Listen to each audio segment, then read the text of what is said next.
सामिया को बमबारी के दौरान अस्पताल लाया गया था। उसे सांस लेने में तकलीफ हो रही थी, जिस्म झुलस रहा था। दर्जनों अफराद की तरह 2 साला सामिया को भी ऑक्सीजन दी गई। उसे बहुत कम दिखाई दे रहा था। डॉक्टरों का कहना था कि वो जहरीली गैस से मुतासिर हुई है।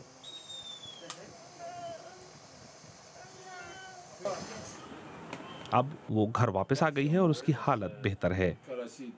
हमले के दौरान सामिया के दादा उसके साथ थे। वो कहते हैं कि दुनिया ने शाम से अपना मुंह मोड़ लिया है। जब मेरे सामने एक 2 साल की बच्ची जहरीली गैस की जद में आई, सांस नहीं ले पा रही थी, जब उसके मुंह से झाग निकल रहा था और मैं उसके लिए कुछ नहीं कर पा रहा था, तो बैनुल अक़वामी बरादरी में से किसी ने इस हमले की मजम्मत नहीं की। सिर्फ यही कहा कि मुबैना तौर पर क्लोरीन गैस का इस्तेमाल हुआ था। बम हमले यहाँ उनके घर से बस 15 मिनट के फासले पर किए गए थे। ऐनी शाहिदीन कहते हैं कि हुकूमत के हेलीकॉप्टरों की तरफ से वो बम गिराए गए थे। पहले लोग समझे कि ये एक आम हमला था, लेकिन फिर उनका दम घुटने लगा। उस रात अल-कुद्स नामी अस्पताल में 90 जख्मी अफराद लाए गए, जिन सबको बचा लिया गया था। लेकिन एक दूसरे अस्पताल में एक माँ अपने 2 बच्चों के साथ खत्म हो गई।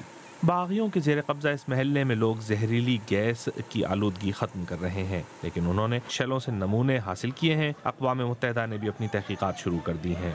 बेपनाह सबूत होते हुए भी शाम कीमियाई हथियार इस्तेमाल करने से इनकार करता है। सामिया की हालत बेहतर हो रही है, लेकिन उसे अब भी ऑक्सीजन की ज़रूरत है। उसके ख़ानदान का कहना है कि इस हमले के बावजूद भी वो और उनके हमसाए मशरक़ी हलब से नहीं निकलेंगे।